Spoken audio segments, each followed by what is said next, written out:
Hallelujah. सभी को जय मसीह की। मैं अमरीक जॉय आज एक बार फिर प्रभु पिता का धन्यवाद करता हूं कि प्रभु पिता ने समय दिया कि परमेश्वर के वचन आपके साथ बांट सकूं। आप मेरे हिंदी पंजाबी बाइबल स्टडी अमरीक सिंह इस चैनल के ऊपर अगर आप नए हो, अभी तक आपने सब्सक्राइब नहीं किया, तो आप जल्दी से जल्दी मेरे चैनल को सब्सक्राइब कर लो। साथ में जो बेल आइकन उसको टच कर लो ताकि आने वाले वीडियो का नोटिफिकेशन, उसकी जानकारी आपको तुरंत मिलने पाए और आप मेरे साथ इस वीडियो के अंत तक बने रहें। तो आप लोगों ने बहुत बार सुना है, बहुत बार पढ़ा है बाइबल से कि प्रभु यीशु का एक चेला हुआ थोमा। थोमा देखने जाए तो बहुत बढ़िया प्रभु का दास है, बहुत बढ़िया प्रभु का सेवक है, लेकिन लोग ज़्यादातर उसके बारे में ऐसा बोलते हैं कि जो थोमा है वो अविश्वासी था, अल्पविश्वासी, थोड़े विश्वास वाला।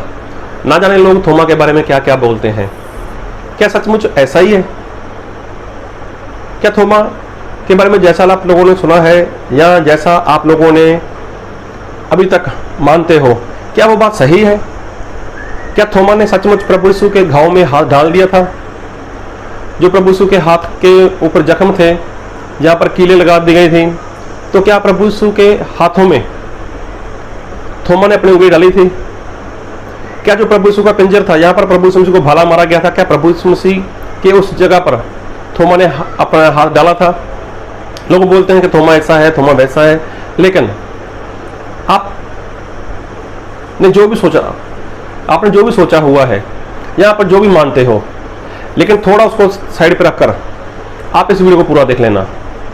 बात समझ आए वीडियो शेयर कर देना, ना समझ आए आप डिसलाइक कर देना और कमेंट कर देना। लेकिन आप जो भी सोचते हो, आपने जो भी सुन रखा है या जो भी मानते हो, मेरी विनती है कि थोड़े समय के लिए उसको थोड़ा साइड पर रख दो। और आज हम थोमा के बारे में देखेंगे कि थोमा ने सचमुच प्रभु यीशु के घाव में हाथ डाला था या नहीं डाला था और उसके पीछे कारण क्या था। तो बात करते हैं प्रभु यीशु के बारे में। तो प्रभु यीशु जब इस संसार में थे, तो प्रभु यीशु संसार में थे, तो प्रभु यीशु से लोगों को चंगाई देते थे, छुटकारा देते थे, कोढ़ी को शुद्ध करते थे, अंधों को आंखें देते थे, बहरे प्रभु यीशु के नाम से सुनते थे। प्रभु यीशु मसीह ने ढेर सारे चमत्कार किए और जहाँ तक कि प्रभु यीशु मसीह ने मुर्दों को भी जिंदा किया। और मुर्दे भी कोई ऐसे वैसे नहीं, मुर्दे भी ऐसे थे जो बीमारी के साथ जूझ रहे थे, बीमारी के साथ लोग मर चुके थे, ऐसे लोगों की बात करते हैं। और मैं बात करूं प्रभु यीशु का जो मित्र था लाजर, तो लाजर के बारे में बाइबल से एक वचन पढ़ूंगा और वचन क्या कहता है वो पढ़ूंगा। यूहन्ना रचित सुसमाचार उसका 11 अध्याय उसके एक वचन। मरियम और उसकी बहन मार्था के गांव बैतनिया का लाजर नामक एक मनुष्य बीमार था। अभी सिर्फ मैं इतना ही पढ़ूंगा क्योंकि मैं जानता हूं कि आप लोग लाजर के बारे में बहुत अच्छे से जानते हो। लाजर की दो बहन मरियम और मार्था थी और लिखा है लाजर के बारे में कि लाजर बीमार था और मरियम और मार्था ने प्रभु यीशु के पास एक संदेश भेजा कि आपका मित्र जिसे आप प्रेम करते हो वो बीमार है। तो प्रभु यीशु कहीं बाहर थे, तो प्रभु यीशु ने कोई उत्तर नहीं दिया। प्रभु यीशु मसीह वहां पर 2 दिन रखे और 2 दिन के लिए प्रभु यीशु और आगे चले गए। तब तक लाजर की मृत्यु हो चुकी थी, लाजर मर चुके थे और लाजर को मरे हुए 4 दिन हो गए थे। प्रभु यीशु ने अपने चेलों को बोला कि हमारा मित्र लाजर अब सो गया है, चलो हम उसको उठाने चलते हैं। तो चेलों ने बोला अगर सो गया तो उठ जाएगा, कोई बात नहीं। तो प्रभु यीशु ने इंसान की भाषा में बताया कि हमारा मित्र लाजर वो मर गया है, हमें उसको जिंदा करना है, चलो चलते हैं। अभी देखा जाए तो प्रभु यीशु को इस बात का पता चल गया था कि लाजर मर गया और मरे हुए इसको 4 दिन हो गए। अभी प्रभु यीशु लाजर को जिंदा करने के लिए चले गए। अगर आप चाहो तो यूहन्ना रचित सुसमाचार उसका 11 अध्याय पढ़ लेना, आपको पता चल जाएगा। तो प्रभु यीशु मसीह वहां पर पहुंच गए, तो वहां पर मरियम भी आ गई, मार्था भी आ गई और उनके गांव वाले, उनके रिश्तेदारी वाले और लोग भी प्रभु यीशु के पास वहीं पर ही आ गए।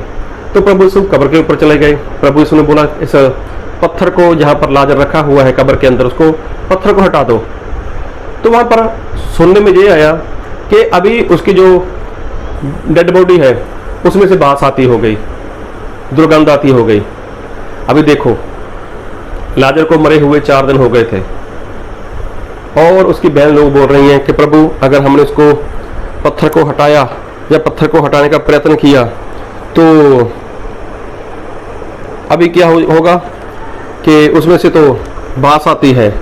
तो प्रभु यीशु ने उनको कुछ नहीं कहा, ऐसा वैसा। प्रभु यीशु ने बोला कोई बात नहीं, लेकिन आप लोग परमेश्वर की महिमा देखने पाओगे अगर ऐसा करते हो तो। खैर, पत्थर हटा दिया गया। प्रभु यीशु ने की आवाज़ लगाई, हे लाजर बाहर आ। तो लाजर उस कब्र से वो बाहर आ गया। और जब प्रभु यीशु ने आवाज़ लगाई तो लाजर बाहर आ गया। अभी सर से लेकर पांव तक लाजर को बांधा हुआ है, लाजर बाहर आ गया। तो मैं कहना क्या चाहता हूँ, जब लाजर मरा तो किस कारण मरा? बीमारी के साथ मरा।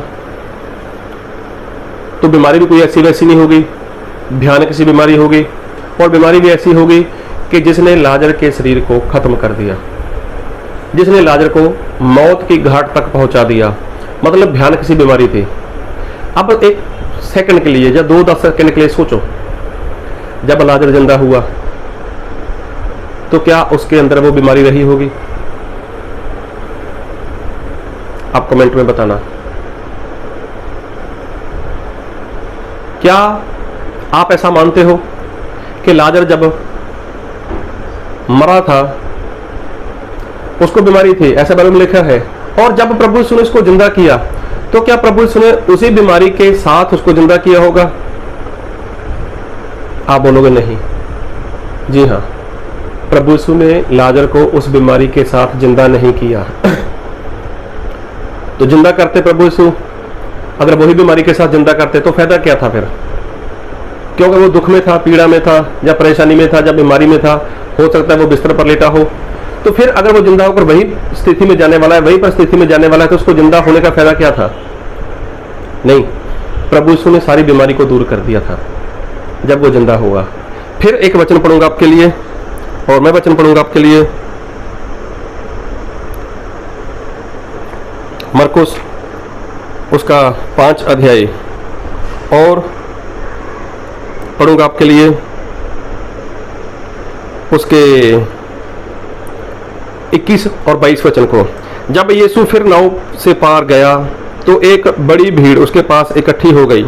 वह झील के किनारे ही था कि याईर नामक आराधनालय के सरदारों में से एक आया और उसे देखकर उसके पांव पर गिरा और जय कहकर उससे बहुत विनती की, मेरी छोटी बेटी मरने पर है, तू आकर उस पर हाथ रख के वह चंगी होकर जीवित रहे। एक यहाँ पर इंसान था जिसका नाम है याईर। तो याईर की बेटी थी, वो क्या थी? वो बीमार थी और वो मरने के किनारे थी। तो याईर आया, उसने अपने बाप बेटी के लिए खातिर प्रभु यीशु के चरणों में आकर प्रार्थना की, विनती की कि चलिए मेरे घर पे मेरी बेटी को आप छू लो, उनको आप हाथ लगाओ, उनके सर के ऊपर हाथ रखो, वो चंगी हो जाएगी। क्योंकि वो बीमार है और वो जिंदा रहे, वो जीवित रहे और बीमारी से चंगी होकर वो जीवित रहे। अभी देखो, ये लड़की भी बीमारी में थी, ये लड़की भी ऐसी अवस्था में थी कि वो मरने के किनारे थी। लेकिन उसके बाद क्या हुआ? एक वचन पढ़ूंगा आपके लिए, इसके 35 वचन से, मरकुस 5 अध्याय उसके 35। वह जय कह ही रहा था कि आराधनालय के सरदार के घर से लोगों ने आकर कहा, तेरी बेटी तो मर गई, अब गुरु को क्यों दुख देता है? अभी इसको सुनने में आया कि तेरी बेटी मर गई। बेटी मर गई क्यों? क्योंकि उसके घर से कुछ लोग आ गए थे, उसको बताया अभी गुरु को मत कुछ बोल, अभी कुछ नहीं होने वाला। तो प्रभु यीशु ने, आप लोग जानते हो, अगर नहीं जानते तो बाइबल पढ़ लेना, पता चल जाएगा। तो प्रभु यीशु उस याईर के नाम का जो इंसान था उसके घर पे चले गए। तो प्रभु यीशु ने वहां पर जाकर उस लड़की को जिंदा कर दिया। अभी सोचो, वो लड़की बीमारी में चली गई, बीमारी में उसकी मौत हो गई। तो जब प्रभु यीशु ने उसको जिंदा किया होगा तो क्या बोला प्रभु यीशु ने? इसको खाने को दो। अभी देखो, वो बीमार थी, वो नहीं खाया होगा, उसने खाना नहीं खाया होगा। लेकिन प्रभु यीशु ने तुरंत बोला अभी जिंदा होगा, इसको खाने को दो। कहने का मतलब जब वो लड़की जिंदा हुई तो क्या वो बीमारी के साथ जिंदा हुई होगी? क्या वो बीमारी के साथ जिंदा हुई होगी? नहीं, वो बीमारी के साथ जिंदा नहीं होने वाली थी। अगर वो बीमारी के साथ ही जिंदा होती तो फायदा क्या उस लड़की को जिंदा होने का, या प्रभु यीशु को क्या फायदा था उस लड़की को बीमारी के साथ जिंदा करने का, या परिवार वालों को, उस जायर नाम के इंसान को क्या फायदा था कि वो प्रभु यीशु को जाकर बोले मेरी बेटी को चंगा कर। तो प्रभु यीशु ने जिंदा कर दिया लेकिन चंगा नहीं किया, तो वो तो यही बोलेगा प्रभु क्या फायदा मुझे, आपको अपने घर पर लेकर आया, तो इससे तो अच्छा तो मेरी बेटी मर गई। ठीक है, अभी वो बेटी मेरी बिस्तर पर लेटी हुई है, उठ नहीं सकती, चल फिर नहीं सकती, खा नहीं सकती, तो फायदा क्या मुझे, मैं तो दुखी हूं। नहीं, प्रभु यीशु ने ऐसा नहीं किया होगा, उस लड़की की बीमारी भी चली गई। अभी एक वचन और पढ़ूंगा आपके लिए, और मैं पढ़ूंगा लूका रचित सुसमाचार उसके 7 अध्याय और उसके 11 वचन से। थोड़े दिन बाद वह नाइन नाम के एक नगर को गया, उसके चेले और बड़ी भीड़ उसके साथ जा रही थी। जब वह नगर के फाटक के पास पहुंचा तो देखो लोग एक मुर्दे को बाहर लिए जा रहे थे, जो अपनी मां का इकलौता पुत्र था, और वह विधवा थी, और नगर के बाहर बहुत से लोग उसके साथ थे। अभी देखो यहाँ पर एक विधवा औरत है और उसका एक ही बेटा है, एक ही बेटा है, और जो उसका एक ही बेटा है अभी वो जवान है और वो मर चुका है, लेकिन लोग उसको गांव से बाहर लेकर जा रहे हैं, उधर से प्रभु यीशु जा रहे हैं। तो प्रभु यीशु ने उस विधवा स्त्री की हालत को देखा, वो रो रही है, तो प्रभु यीशु को तरस आया उसके ऊपर, और प्रभु यीशु ने उस अर्थी को रोक लिया और उसको छुआ जाकर, और उस लड़के को क्या बोला, बाइबल से पढ़ूंगा 13 वचन से। उसे देखकर प्रभु को तरस आया और उसने कहा मत रो। तब उसने पास आकर अर्थी को छुआ और उठाने वाले ठहर गए। तब उसने कहा हे जवान, मैं तुझसे कहता हूं उठ। तब वह मुर्दा उठ बैठा और बोलने लगा। उसने उसे उसकी मां को सौंप दिया। अभी देखो बाइबल में लिखा है कि प्रभु यीशु ने बोला हे जवान उठ, और वो जवान उठकर बैठ गया और बोलने लगा। कितनी बड़ी बात। तो मैं कहना चाहता हूं ये लड़का अगर मरा तो लिखा नहीं है ये कैसे मरा, लेकिन था जवान था। मरा कैसे मुझे कुछ नहीं पता, हो सकता है एक्सीडेंट में मर गया हो सकता है किसी बीमारी में मर गया हो, या कैसे भी मर गया, लेकिन मर गया। था जवान, मरने की उम्र नहीं थी, लेकिन किसी तरह से ये मर गया। तो प्रभु यीशु मसीह की मुलाकात हो गई, तो प्रभु यीशु ने इसको जाकर उठाकर खड़ा कर दिया। अब जिस कारण ये मरा, तो क्या वो समस्या, वो परेशानी, वो बीमारी, या जो भी समस्या थी इसके अंदर वो नहीं होगी, तो ये भी तो वैसा नहीं रहा होगा। इसके अंदर से वो सारी कमी घटी, जो भी बीमारी या जो भी कुछ भी हुआ होगा इसके साथ, जो कुछ भी इसके साथ हुआ होगा, जब आप स्वर्ग जाओ तो इनको मिल लेना, वहां पर पूछ लेना आपके साथ क्या हुआ था, आप कैसे मर गए थे, तो ये सारी बात बता देगा आपको। लेकिन ये जिंदा हो गया, और जिस कारण मरा था वो कारण इसके अंदर था ही नहीं। अभी देखो हमने 3 लोगों की बात की। लाजर वो मुर्दों में से जिंदा हुआ, प्रभु यीशु मसीह ने उसको जिंदा कर दिया,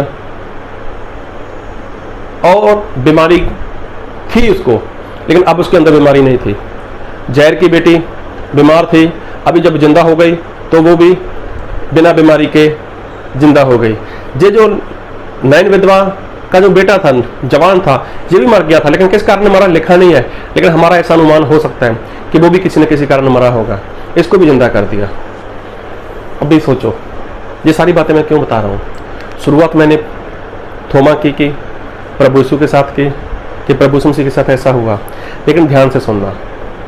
प्रभु यीशु जब इस संसार में थे, प्रभु यीशु मसीह वैसा ही शरीर था जैसा शरीर आपका है, वैसा ही शरीर था जैसा शरीर हमारा है।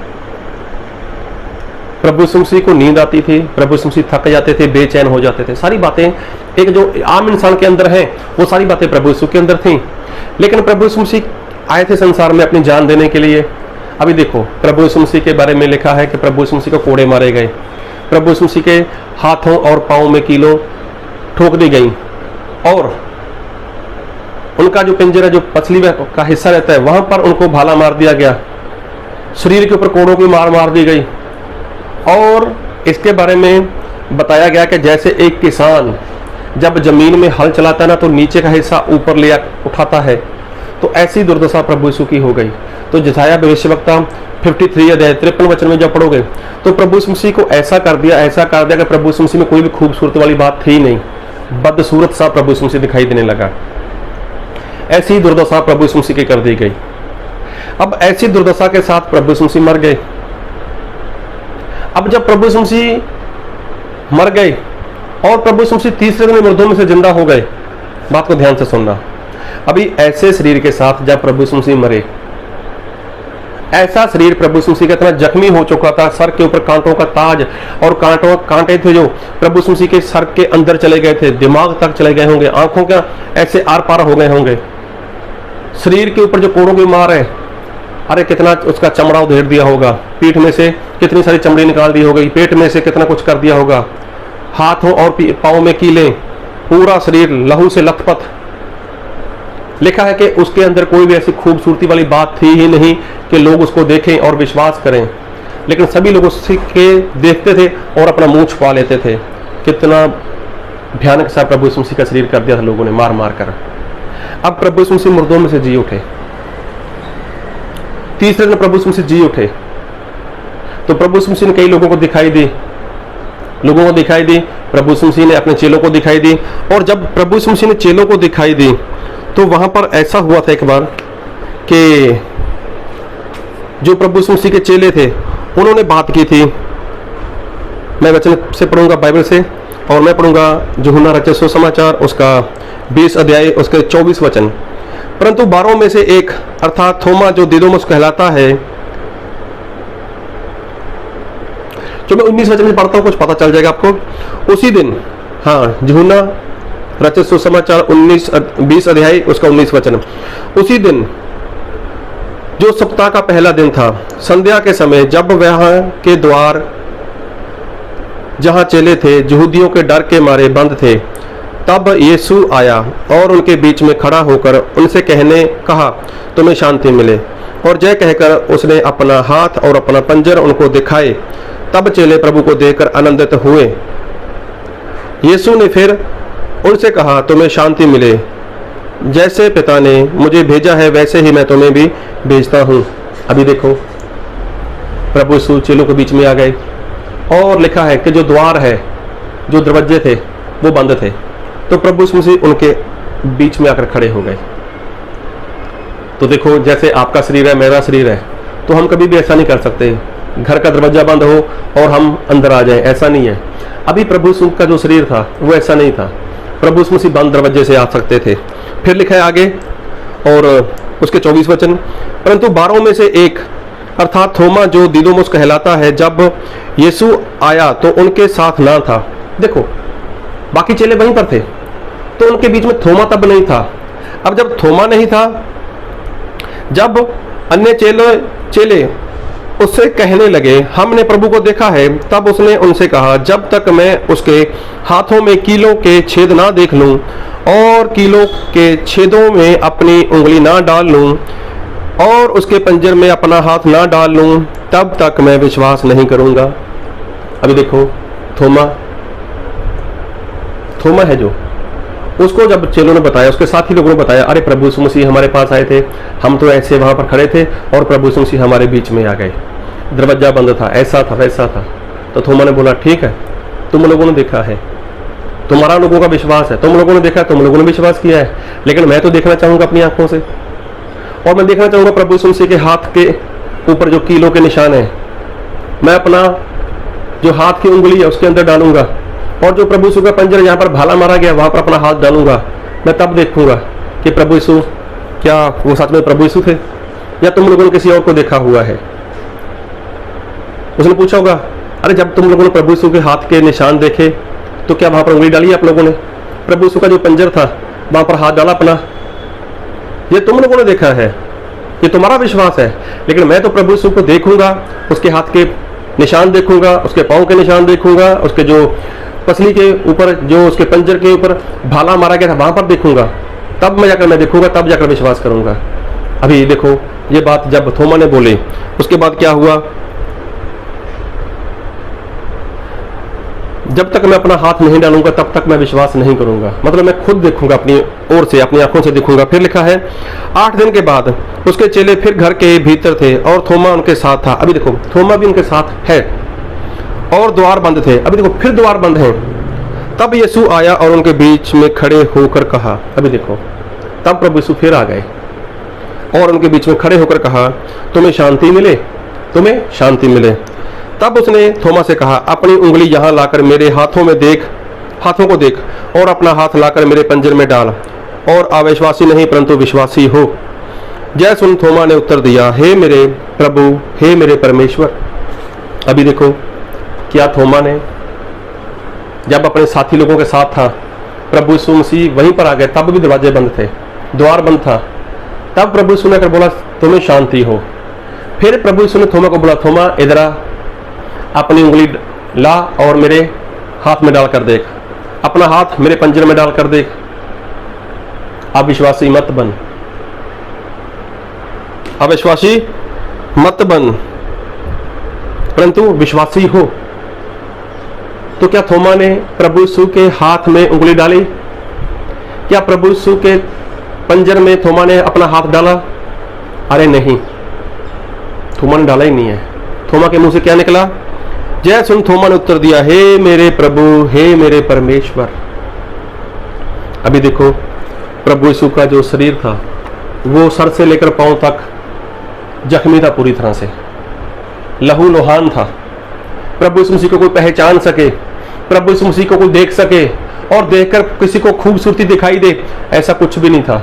लेकिन जब प्रभु यीशु को थोमा ने देखा, द्वार बंद है, प्रभु यीशु मसीह बीच में आकर खड़े हो गए, तो शरीर प्रभु यीशु मसीह का बदल चुका था और एक भी घाव, एक भी जख्म प्रभु यीशु के शरीर के ऊपर नहीं था। ना कोड़ों की मार थी, ना हाथ के ऊपर कीलों के निशान थे, ना पाँव में कीलों के निशान थे, ना सर के ऊपर कांटों का ताज का जो भी जख्म था, एक भी जख्म प्रभु यीशु के शरीर के ऊपर नहीं था। तो ऐसी दुर्दशा किसी के साथ हो, ऐसा कष्ट किसी को हो और 3 दिन तक, क्या उसके जख्म सूख जाएंगे? क्या उसके जख्म, वो घाव भर जाएंगे? क्या वो उसमें से लहू नहीं टपकेगा? क्या उसमें से पस नहीं निकलेगी? कितना कुछ होगा उसमें, उसमें दर्द भी होगा, उसमें तकलीफ भी होगी। अरे इतने जख्म है शरीर के ऊपर, वो उसमें से लहू बहता रहेगा, उसमें से पस आती रहेगी, कुछ भी होता रहेगा। लेकिन जब प्रभु यीशु मसीह मुर्दों में से जी उठे तो प्रभु यीशु मसीह का शरीर पूरी तरह से बदल चुका था। अब प्रभु यीशु मसीह का शरीर इंसानों वाला शरीर नहीं था। जिस शरीर में प्रभु यीशु मसीह मारे गए, जिस शरीर में प्रभु यीशु मसीह को जख्म मिले, जिस शरीर में प्रभु यीशु मसीह को घाव मिले, जिस शरीर में प्रभु यीशु मसीह को कष्ट मिला, अब वो शरीर नहीं है। अब प्रभु यीशु मसीह का शरीर आत्मा जैसा हो चुका था। दूतों से थोड़ा कम किया गया शरीर था प्रभु यीशु का, शरीर प्रभु यीशु का दूतों से थोड़ा कम किया गया था। ऐसा शरीर प्रभु यीशु था, बंद दरवाजे के से अंदर वो आ सकते थे। तो जब थोमा ने देखा, प्रभु यीशु ने बताया गया, थोमा देख मेरे हाथ, देख मेरे हाथ, देख मेरे पांव और देख मेरा पंजर देख। तो थोमा ने देखा हाथ के ऊपर कोई घाव नहीं है, पंजर में कोई घाव नहीं है, पांव में कोई घाव नहीं है, और तो और सर के ऊपर जो कांटों का ताज था उसमें कोई घाव नहीं है, जख्म एक भी नहीं है। तो प्रभु यीशु ने क्या बोला? अविश्वासी मत बन, विश्वासी हो। तो थोमा ने क्या बोला? हे मेरे प्रभु, हे मेरे परमेश्वर। उसको जरूरत नहीं पड़ी कि जाकर प्रभु यीशु मसीह के हाथ के अंदर हाथ डाल दे, पंजर के अंदर अपना उंगली डाल दे, हाथ डाल दे, वहां पर जाकर जख्म के अंदर अपनी उंगली डाल दे। अरे कोई जख्म था ही नहीं। तो थोमा के मुंह से क्या निकला? हे मेरे प्रभु, हे मेरे परमेश्वर। अरे जब प्रभु यीशु मसीह लाजर को, जो बीमारी के साथ पड़ा हुआ है, बीमारी में मर गया, जब उसको जिंदा कर सकते हैं, जब बाद में उसको बीमारी नहीं रही होगी। अरे जायर की बेटी जो बीमारी अवस्था में मर गई, बीमार की अवस्था में मरी, जब उसको जिंदा किया होगा, अरे वो भी तो उस अवस्था में नहीं जिंदा की गई। नाइन विधवा औरत का जो बेटा था, लिखा नहीं है, लेकिन मैं ऐसा मानता हूं कि वो भी बीमारी में मरा होगा। जवान था, या किसी उसके जीवन कोई ऐसी घटना घटी कि जिसकी वजह से वो मर गया, तो जब प्रभु ने उसको जिंदा किया होगा तो वो भी समस्या, वो भी परेशानी उसके जीवन में नहीं रही होगी। तो सोचो, ये प्रभु मसीह ने जब शरीर जो इंसान के जैसा शरीर था, जब प्रभु मसीह बदल गए, मुर्दों में से जिंदा हो गए, तब ये शरीर प्रभु मसीह का रहा ही नहीं।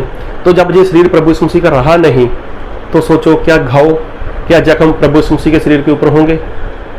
क्या थोमा ने सचमुच उंगली उनके अंदर डाली होगी? क्या थोमा ने सचमुच अपना हाथ अंदर डाला होगा? अरे नहीं, थोमा ने तो सिर्फ अपने साथी लोगों को बोला था। क्या तुम लोगों ने ऐसा कर किया? अरे क्या तुम लोगों ने वो घाव देखे? क्या तुम लोगों ने वो जख्म देखे? लेकिन मैं तो देखूंगा, मैं तो देखूंगा और देखूंगा, तब जाकर मैं विश्वास करूंगा। तो ना तो थोमा ने उंगली डाली, ना थोमा ने वहां पर हाथ डाला। और जब उसने प्रभु यीशु को देखा, सामने देखा, तो क्या बोला? हे मेरे प्रभु, हे मेरे परमेश्वर। आज लोग थोमा के बारे में क्या सोचते हैं, थोमा के बारे में क्या बोलते हैं, क्या मानते हैं, वो छोड़ो। लेकिन बाइबल की सच्चाई क्या है? थोमा ऐसा वैसा इंसान नहीं था। अरे थोमा परमेश्वर का बहुत बढ़िया दास था। उसने देखा, तुम लोगों ने किसको देख लिया? अरे प्रभु यीशु का पुनरुत्थान हो चुका है। अरे पुनरुत्थान हुआ है तो प्रभु यीशु का ऐसा शरीर नहीं होगा कि जिसके ऊपर घाव होंगे, जिसके ऊपर जख्म होगा। कहीं ऐसा तो तुम लोगों ने देखा हुआ? क्या तुम लोगों ने घाव देखे? क्या तुम लोगों ने जख्म देखे? लेकिन मैं तो पहले ये बात को देखूंगा, फिर मैं यकीन करूंगा, फिर मैं विश्वास करूंगा कि पुनरुत्थान में प्रभु यीशु मसीह कौन सा शरीर के साथ उनका पुनरुत्थान हुआ है। क्योंकि प्रभु यीशु मसीह ने अपने पुनरुत्थान के बारे में बताया था कि मैं मुर्दों में से जी उठूंगा। तो ये सारी बातें थोमा को याद थी। ऐसे किसी की सुनी सुनाई बात पे विश्वास करो और जो सच्चाई है उसको मानो। लोग क्या बोलते हैं, क्या सोचते हैं, लेकिन देखो कि प्रभु यीशु मसीह ने जिन जिन को चंगा किया, उनके जीवन में समस्या नहीं थी। अगर प्रभु यीशु मसीह इसी शरीर के साथ जिंदा हो जाते, तो क्या वो दर्द, वो तकलीफ, वो परेशानी, वो जख्मों में से लहू बहना, क्या उनका बंद हो जाता? अरे नहीं, प्रभु यीशु मसीह का शरीर पूरी तरह से बदल चुका था, उनका पुनरुत्थान हो चुका था। लाजर चाहे वो जिंदा हो गया, फिर भी मर गया। जैर की बेटी जिंदा हो गई, फिर भी मर गई। नैन विधवा का बेटा जिंदा हो गया, फिर भी मर गया, क्योंकि उनका पुनरुत्थान नहीं हुआ था। उनको प्रभु यीशु मसीह ने जिंदा किया था। तो प्रभु यीशु मसीह का पुनरुत्थान हो चुका है। क़यामत और जीवन प्रभु यीशु है। तो देखो, प्रभु यीशु मसीह का जो शरीर था वो दूतों से थोड़ा कम किया गया था। अभी वो उनके पास इंसानी शरीर नहीं था। बंद कमरे में प्रभु यीशु मसीह आ सकते थे और एक ही सेकंड में वो कहीं भी जा सकते थे। ऐसा शरीर प्रभु यीशु मसीह का हो चुका था। तो प्रभु आपको इन वचन से बहुत ऐद की आशीष दे। आमीन।